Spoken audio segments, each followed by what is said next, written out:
Good evening. Thank you for joining us on tonight's Sunday interview. I'm your host, Franklin Tambo Jr.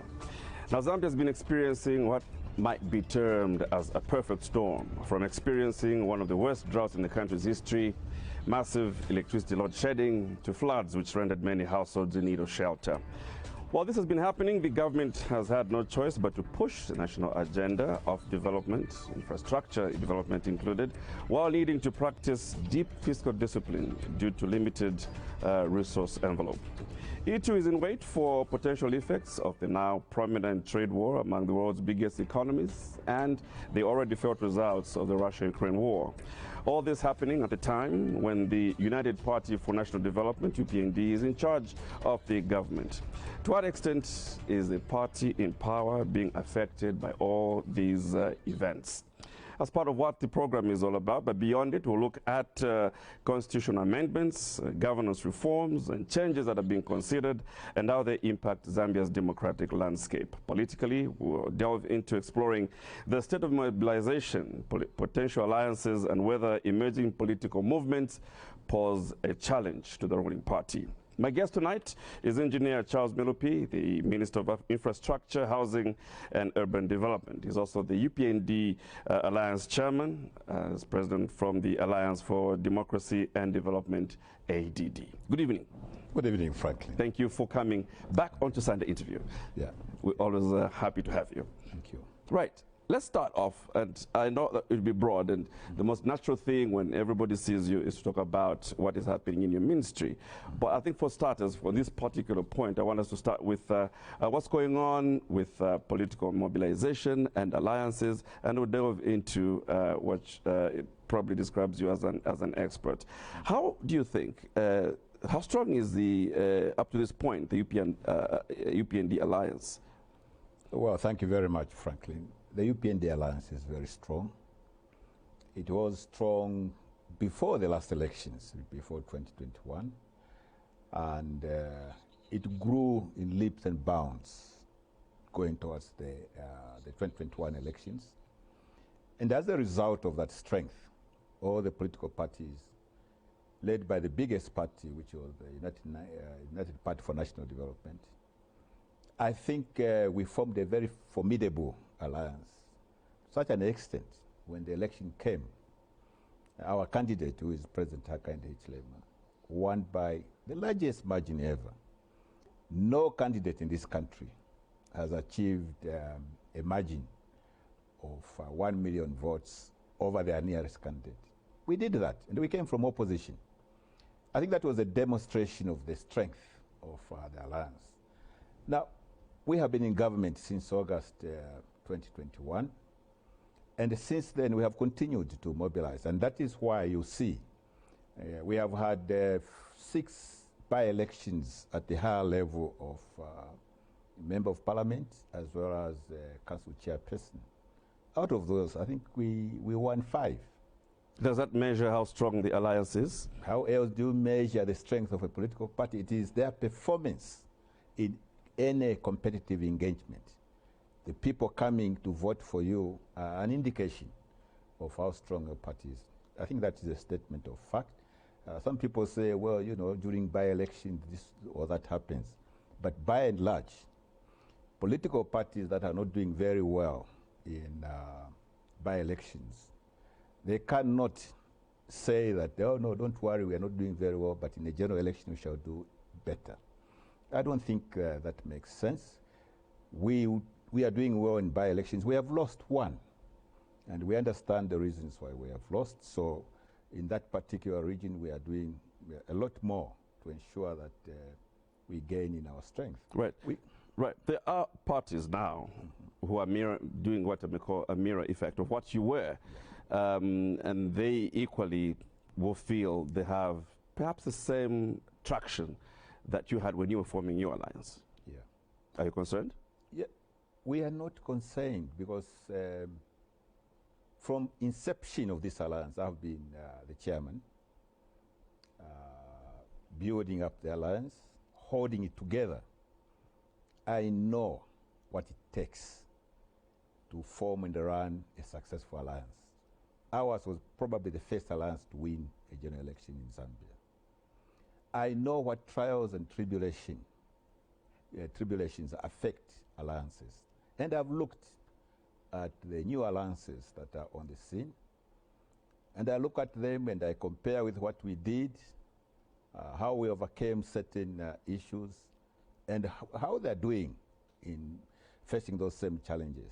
They're not doing very well. Isn't it only natural for you to be biased? I'm not biased. I'm just telling you the facts that they are. Look at, is it UKA or UKWA? Okay, that was an alliance formed with great fanfare. What has happened to it? We don't know who the leader of that particular alliance is or what they're going to do. And then there is Tonse. Again, the same issues that they went through. Let me just tell you as a fact. To have an alliance of a collection of political parties that come, the first thing that should happen is that each and every party, each and every president within those parties must be able to subordinate their personal interests, their party interests, to that of the alliance, to that of the nation. To a very large extent, I don't see this in the opposition alliances, the subordination of their personal interests. When you start an alliance, and in the forefront, before even determining what your manifesto is going to be, what range of political views you are going to gather around, you are focusing on a leader, on who is going to lead, before you have determined what direction you want to push the country in. That in itself is a red light. It tells you that the cohesion in this particular alliance may not be permanent. And that's why we are seeing these collapse. And you're saying this, obviously with full understanding. If you recall, the UPND itself formed alliances with, in opposition and fell out of them. I don't know who left who. Could this be a process? Could it be dangerous to assume that these are not going to perform as yours did, considering even the UPND itself went through this kind of phase? And that particular alliance, I think they called it, I don't know whether they called it the pact with PF at the time, went through the same process that we are seeing, where one particular leader, even when people come together, before they can determine what is the glue that will hold them together, they were already in determining who the leader was. I know exactly what happened in that particular alliance. The then president of the PF was categorical right from the beginning. I want to be president. Okay.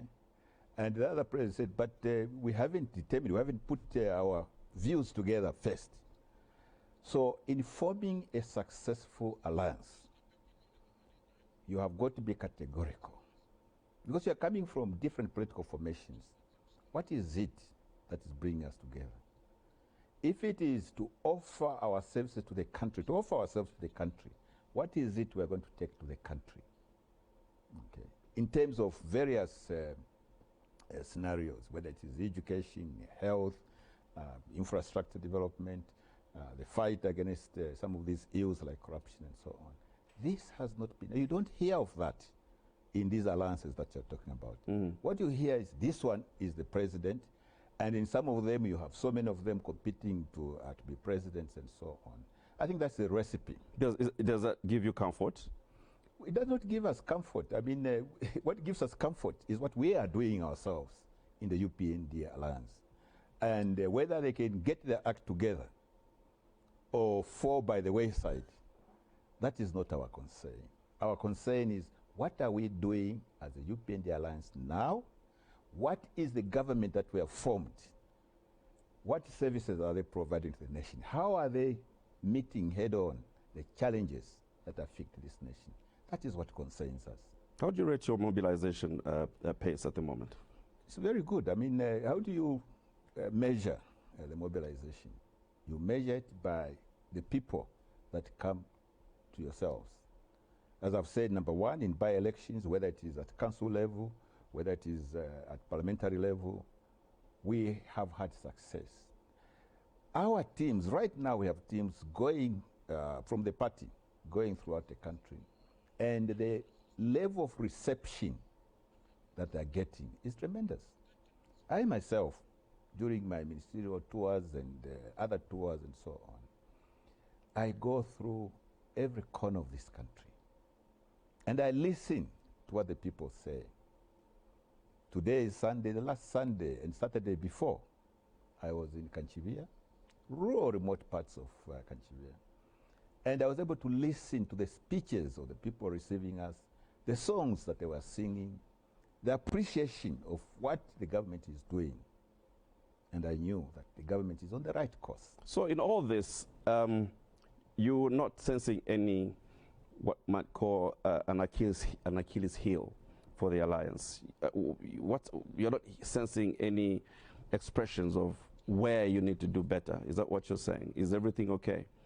I would be remiss in my responsibility as a politician, in my responsibility as chairperson of the alliance, indeed in my responsibility as a cabinet minister, to say that everything is 100%.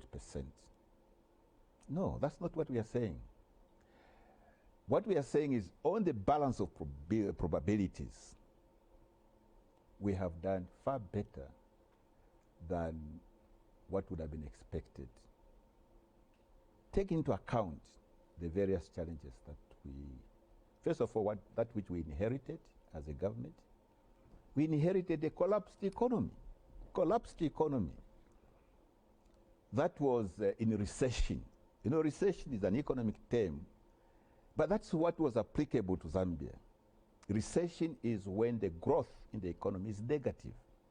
What we inherited in 2021 is minus 2.8%. An economy that's going downwards, but not growing. Okay? That was the first thing that faced this particular alliance in government. In addition to that, we're a heavily indebted country, to such an extent that by November 2020, Zambia became the first country in Africa to default.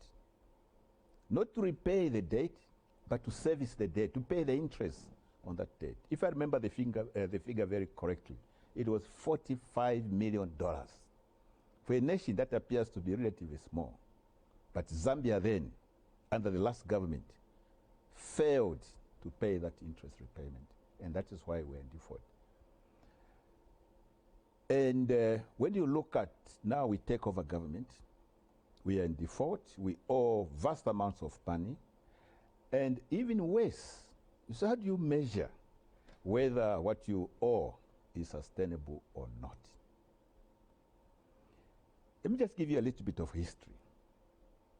In 2011, when the previous government took power from the PF, from the MMD, the measure that we use to see whether your debt is sustainable or not is the ratio between the debt and the GDP, the gross domestic product.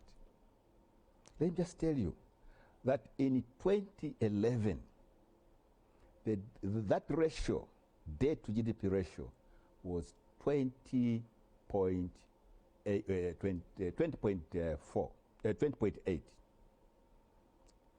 The only country, if you look at, say, Kenya, Uganda, South Africa, and so on, just within this region, the only country that was better than us was Uganda at 20.5.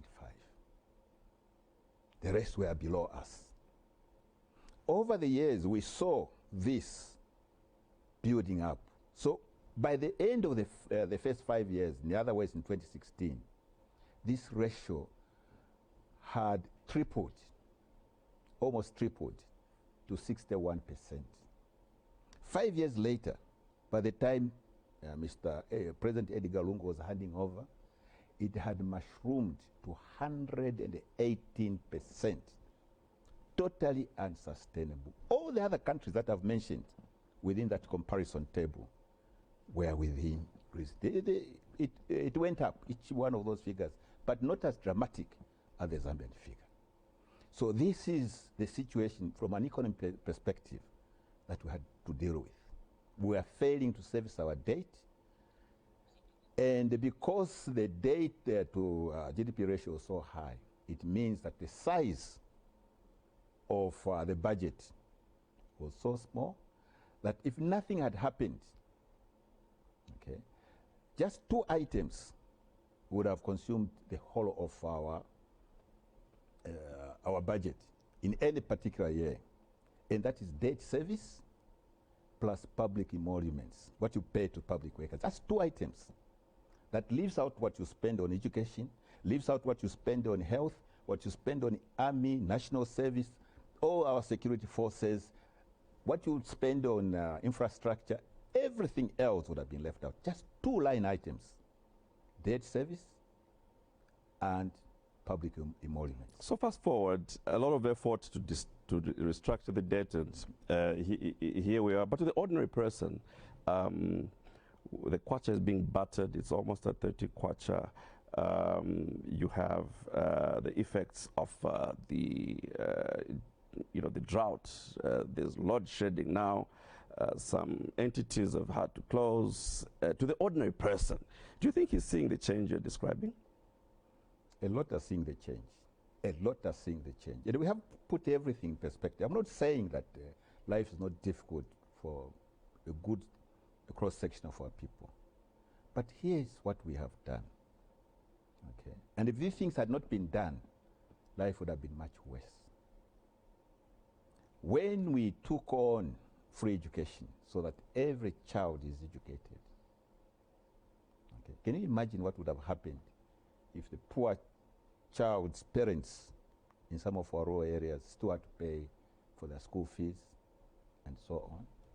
That would have made life even harder for them. During the drought that we have talked about, wherein our production of our staple food had dropped from where it was expected, maybe 3.3 million tons, to 1.5 million tons. The seriousness of that drop was that usually what gets sold to FRA or to the millers is in the region of 1.8 million tons.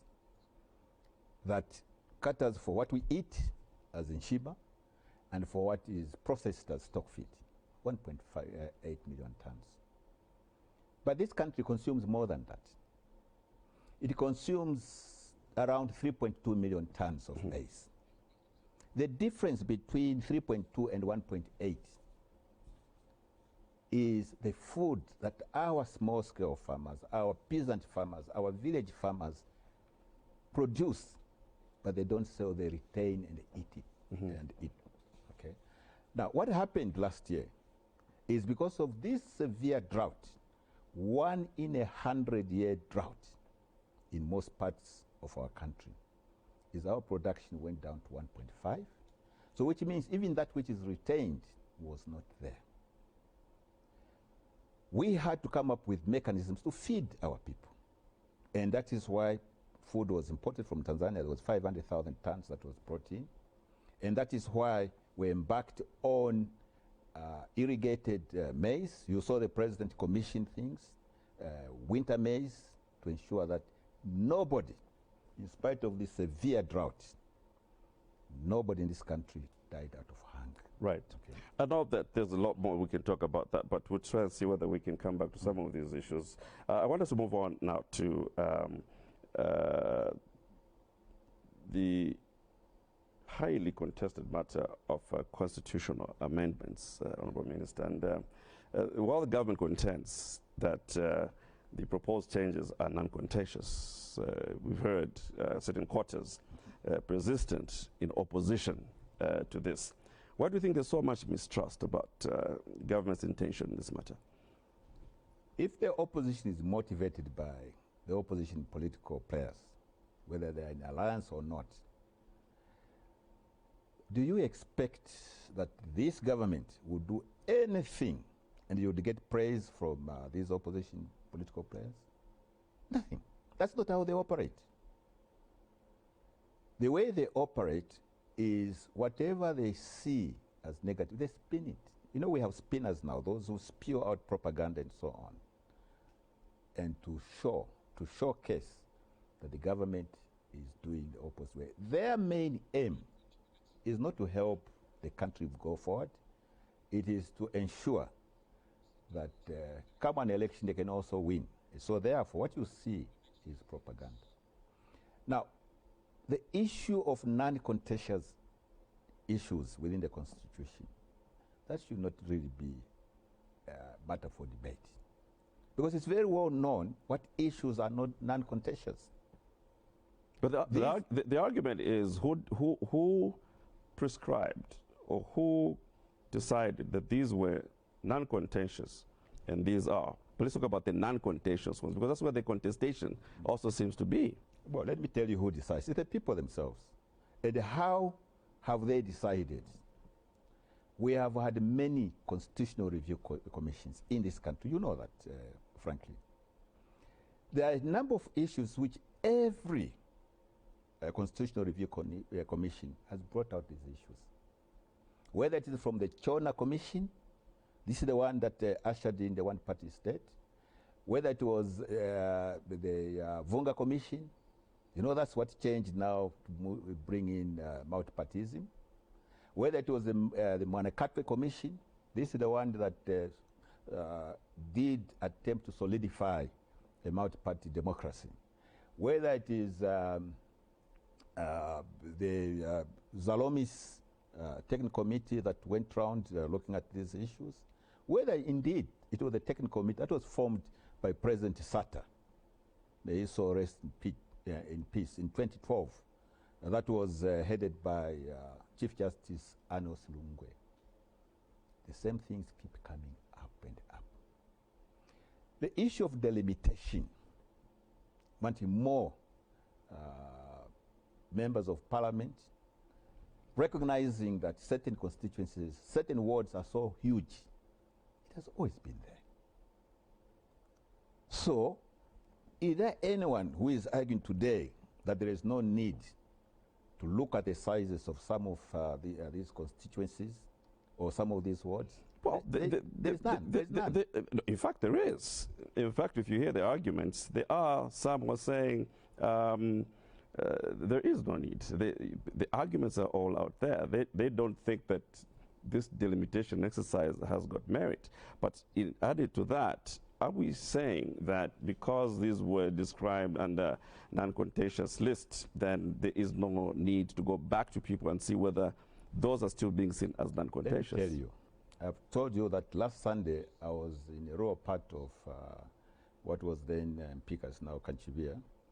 I was in an area where we're commissioning a bridge across the river Ruitikila. And the people came from all over. And during the speeches, one of the persons that spoke was a councillor of that particular ward. Together with the councillor and the chief corpus representative, they said, we want this to be broken up. That councillor that you are seeing, the councillor that who spoke, he represents an area from here to the far corner of 250 kilometers. One councillor, one ward. Whether you can get proper representation in the area that size, at ward level, not even at constituency level, I think is clear. And they said, here in Kanchivia, we want it broken up in 2 or 3. It wasn't us. It was the people that were saying. But with the pressure the country has, yeah, where will the money to pay an increased number of MPs come from? At the same time, you're navigating challenges economically, yeah, and the argument is, why would you want to have more MPs? You see, Franklin, as an interviewer, I know you're trying to get information from me, but at the same time, there is an element of relaying what you have heard from the other side, which is perfectly what an interviewer should be. Here you are saying that there is no need because we have other challenges. That's a separate argument, and we can look at that. What it is what we want is a proper representation. Every person in this country, far-flung or not, they must feel they're being represented. That's point number one. If people can't be reached by the members of parliament, they can't be reached by the council because the area is too vast, that is not good. The second reason is if you look at some resources disbursements, they are based on constituencies. And if the division of constituencies in the country, there are some that is too large, there are some with very huge populations. When you allocate these resources equally among all constituencies, not taking into account the size of a constituency, not taking into account the people in that constituency, the principle of equity is defeated. Because you have constituencies where there are 4 wards and they're getting 36 million kwacha. You have others with 18 wards, they're getting 36 million kwacha. So the question of equity gets defeated there. The allocation of resources are made to go equally or equitably to every corner of the country. And you have noticed that with the increase in the constituency development fund, councils are relying more and more on the application of those funds in terms of what they do. Those funds are used to bring development, to build schools, to build clinics, to empower people in those constituencies, to sponsor people in those constituencies. So they have a direct impact on the livelihood of the people. And if it's not done equitably, it means some people will not get as much as others. Right, which makes a lot of sense. I suppose part of the problem people have is the fact that this doesn't happen overnight. I mean, these are huge undertakings, so to speak. You are an engineering expert. You know better than I do. But there seems to be this element of haste, which is also a matter of contention. Why the haste? There is no haste. Look at our manifesto, UPND manifesto. We said we are going to do this. That's one. The limitation is one. You tell me if anybody disagrees with the other one that says, look, in terms of representation, whether it is in councils or in parliament, our women, our youth, our people with disabilities are not adequately represented. Is there anyone in Zambia who would argue with that argument? Look at our parliament now, where our SADC protocol says that we should have 30% representation by women. What's the percentage we have in this parliament? 13%, 1-3. Okay. Now, when we are saying this must be addressed, one of the ways to address this is to look at that particular clause and see what we can do to ensure that we have guaranteed seats where women can come in. Or, other than that, there are other ways to have a hybrid system that includes first past post as well as proportional representation, where party tickets would have a number of women maybe higher up so that they come into parliament. Right. Honorable, we have a caller who wants to talk to you on Sunday Interview. Christopher Mulenga from Kasama. Welcome to the program. Please go ahead. Yes, I want to thank the Minister for coming to tell us about more information about different countries. I'm sorry, Christopher. I will ask you to speak a bit so that my guests can hear you clearly. Okay. I want to ask about what has been the influence in terms of the site of the UPND and leading up to the conclusion of PF. What part has the UPND played in the conclusion of the leadership in PF? Okay, you got that clearly. I think so. What part has the UPND played in the confusion of the PF? You want me to answer well, you're here to the UPND right.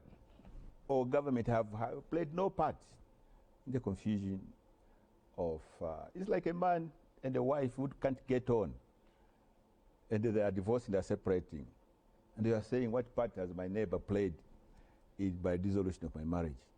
It's your responsibility to look after your marriage. It's the responsibility of PF. Don't forget, UPND was in opposition for 23 years. Okay? If at all other parties can play a role of bringing confusion in our party, is he suggesting that PF were playing that role in UPND? And why did they not succeed? Okay. To me, if you ask me what has caused these issues in PF, it's a dishonesty. Right. Another caller. Always, you lose an election, you go and regroup. You come up with a new leadership. Right. Especially when you're in government. Right. Mlenga is another caller joining in. Mlenga, come in from Koshi. Go ahead. Hello, Mlenga. Go ahead, please. Hello? Hello. Good evening. Please go ahead, Mlenga. Good evening, Honorable Milupi. Good evening, Mr. Mulenga.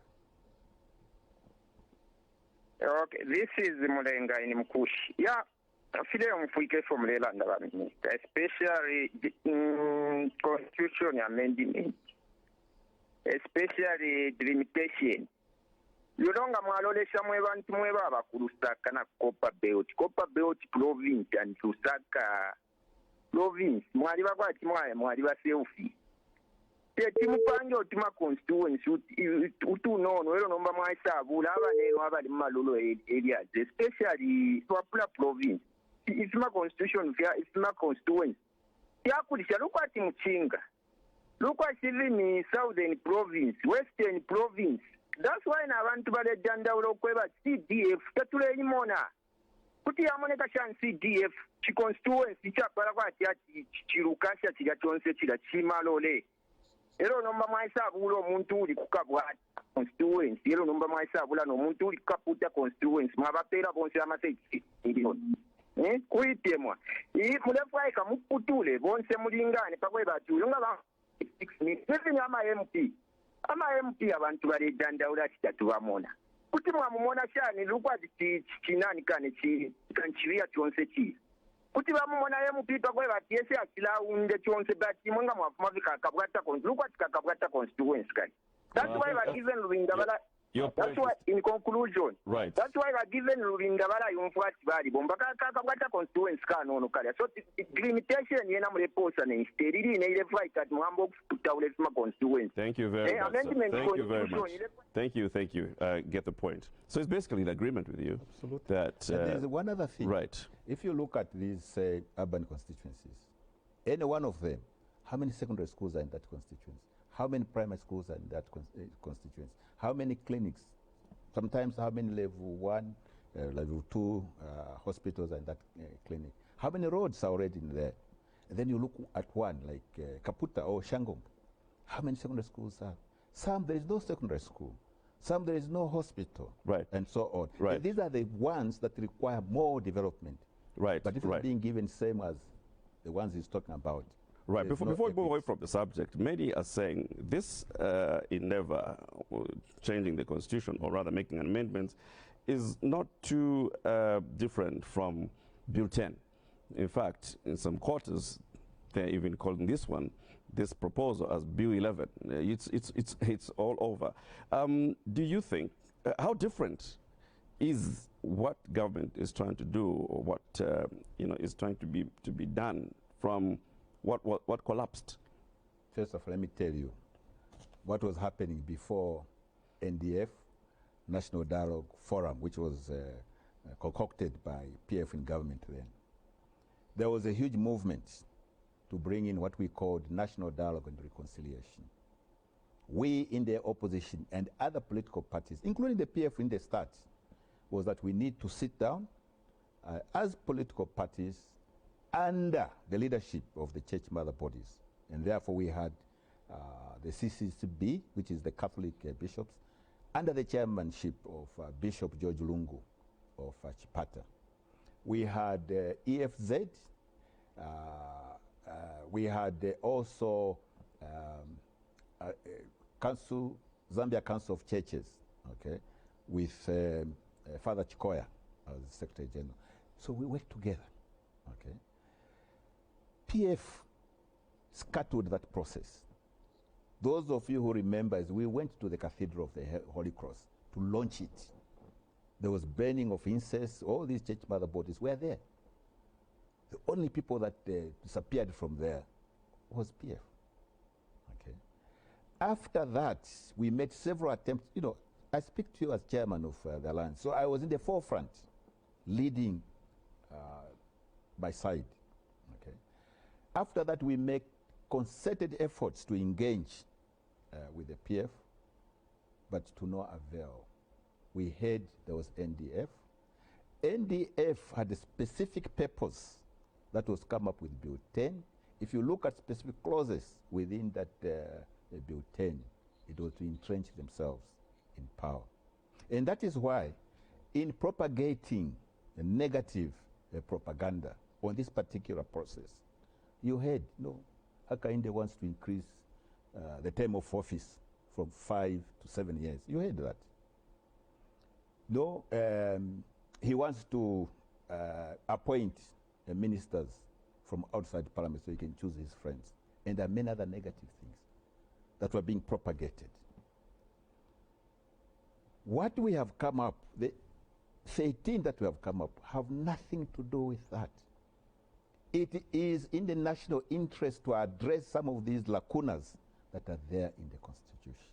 If you look at the one that deals with determination of election petitions, this country went through a traumatic experience in 2016 following the petition by the UPND. I was there,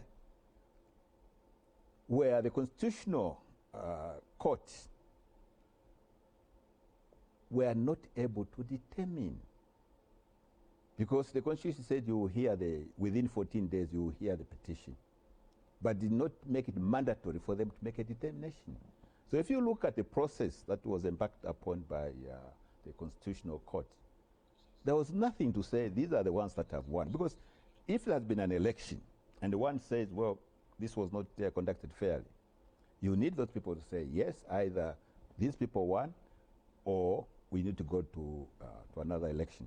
Okay? There was nothing like that. Just said, oh, 14 days are over. Right. Okay? So that needs to be corrected.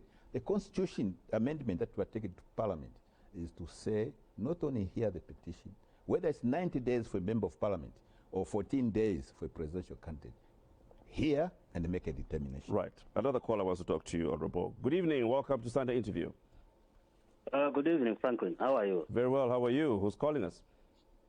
I'm good. This is Comrade Nkosa, calling from Mumbwa. Please go ahead. Honorable, good evening. Good evening, sir. Mr. Mkosa. Yes. I think for me, I'll dwell much on the constitutional amendments, which we have seen our brothers and sisters who are in opposition, more especially the PF people, opposing. And we are not surprised. We are not surprised that they are against the amendment, because for them, during their time, my youth, they never wanted them to be part of the governance of this country. We all remember how they abused the youth, even telling them to party after party, when they knew to say that they never empowered them. They had no money. The only money that they were found with is the money that they were stealing from poor Zambians in these markets and the bus stops. Okay?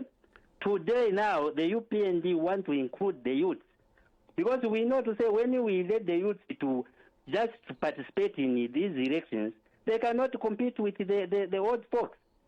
Like when Milupi. Bangacho compete na youth payonza sana sevenzepo. No.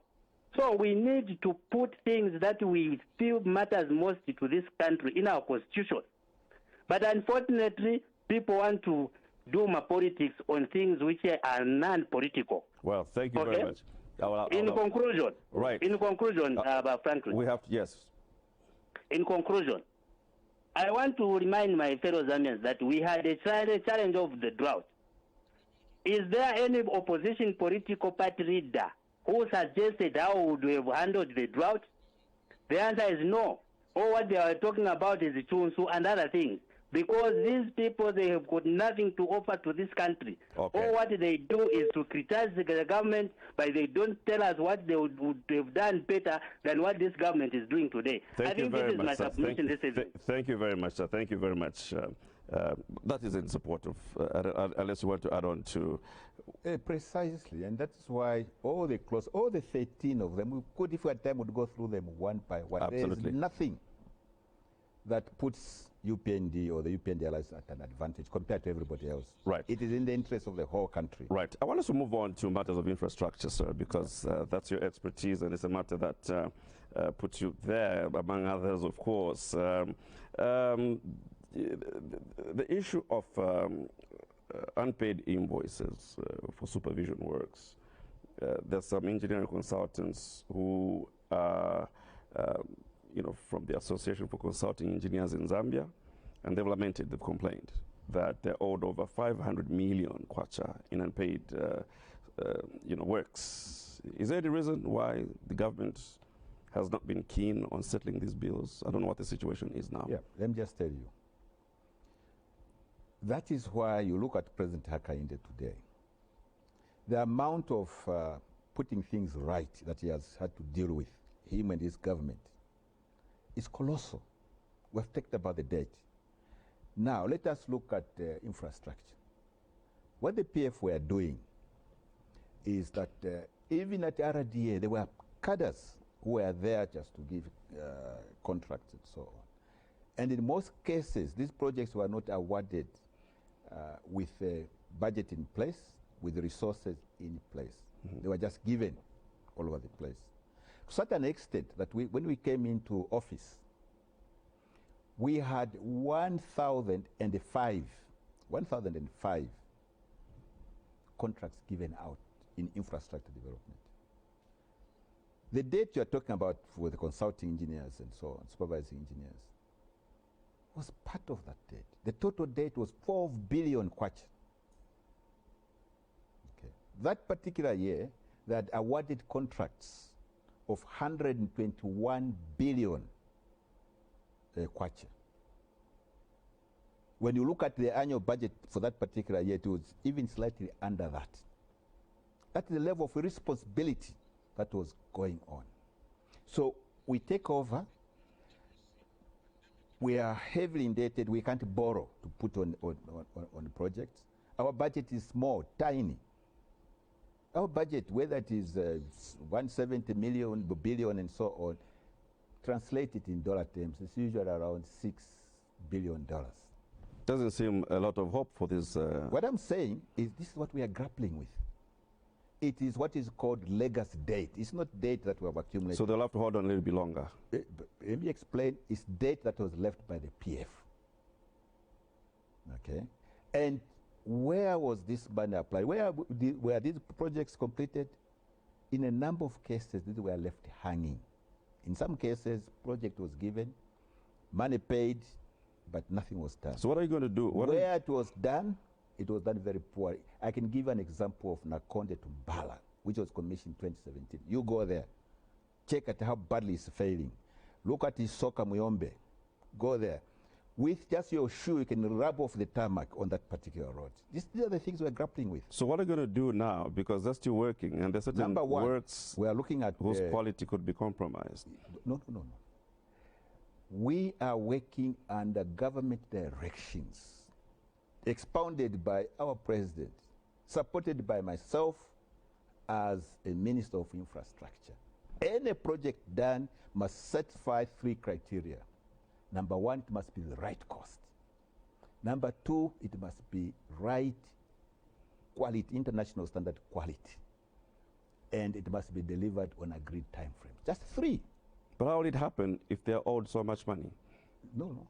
Because the projects that we are doing now, whether they're being done under PPP or being done under our limited resources, they all comply to those.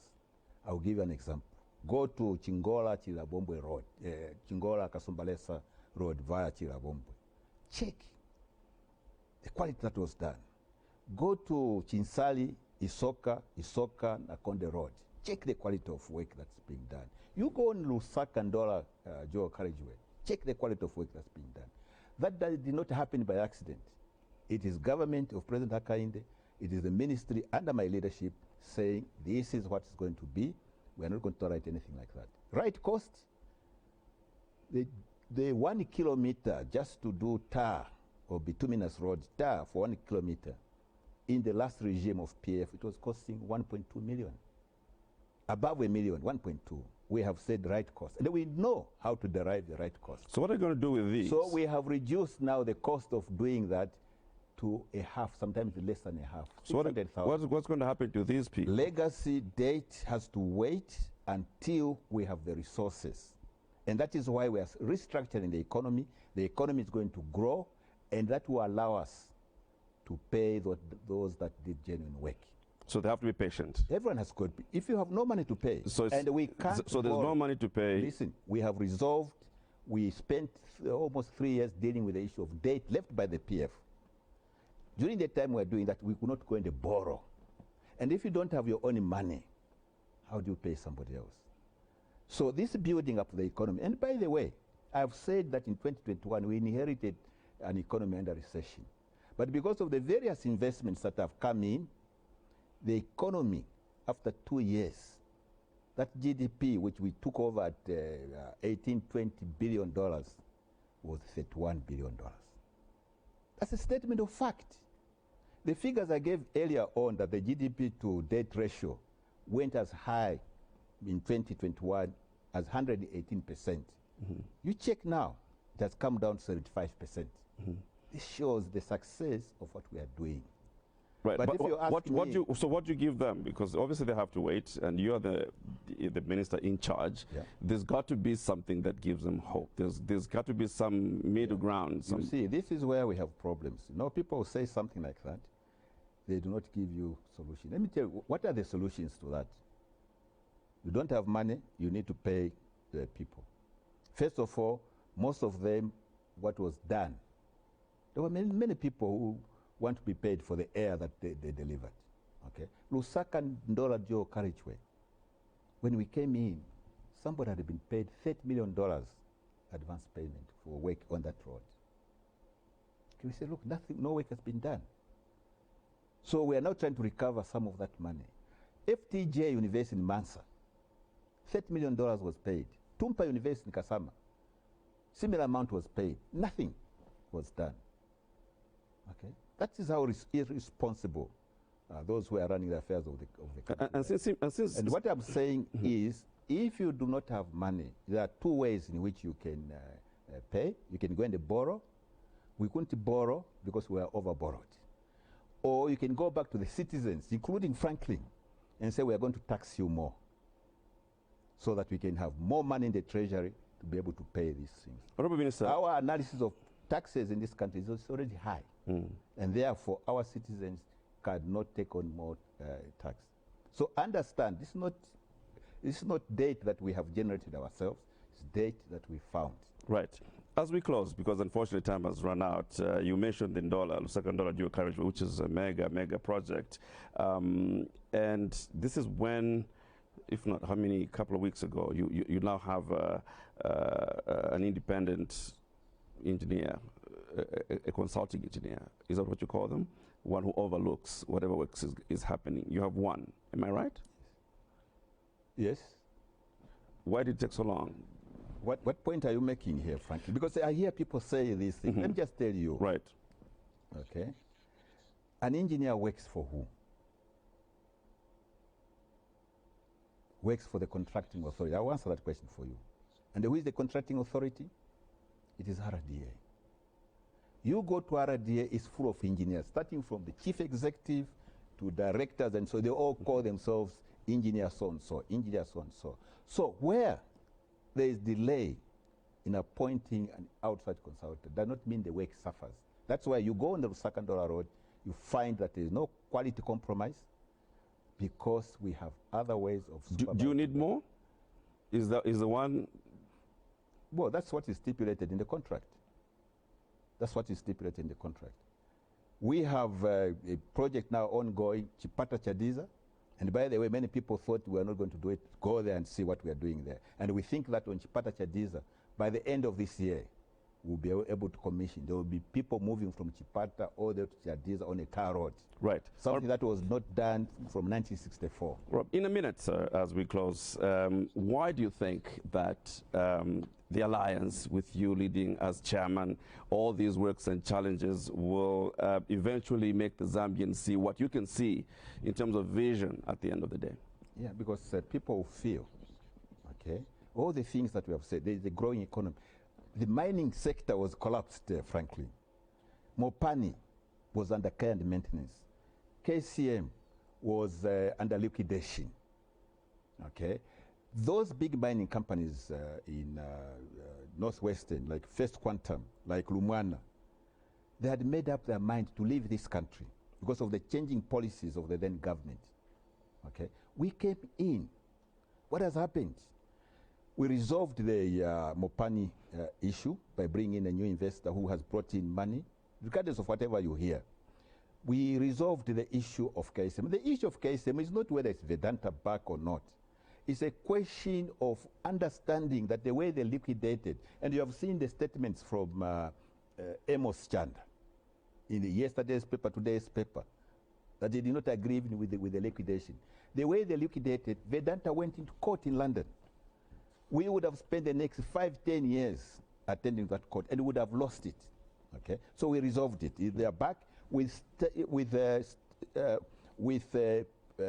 benchmarks. You achieve this, production this, you put in so much. That's what we have done. Look at those mines, First Quantum, Lumwana. Instead of leaving, they have put in, one is 1.3 billion, the other one is 2 billion, they're putting in. New mines are coming up. You know, this cobalt, just outside Konkola, where Chirabombwe. That is why we have said, within such time frame, we want our copper production to move from 800,000 tons to 3 million. In 2011, 2012, the copper production of this country, Zambia, was 800,000 tons. DRC, Congo, was 400,000, half of us. 10 years on, up to 2021, the production of Zambia was 800, still remained at 800,000 tons. Congo had gone up to 2.2 million tons. All the investments were flying us over and going into DRC Congo. But now we have come. We have to go. Investment are coming. We are going to grow this economy. Employment to be generated. Business opportunities. This is what Hakainde is doing for this economy. Sir, thank you. I appreciate your time. Thank you. Keep up the good work. And that's it on Sunday Interview. I've been talking to the Minister of Infrastructure, Housing and Urban Development, Engineer Charles Milupi, on time that was too little to exhaust everything. But we hope it keeps the conversation going. See you next time. Goodbye.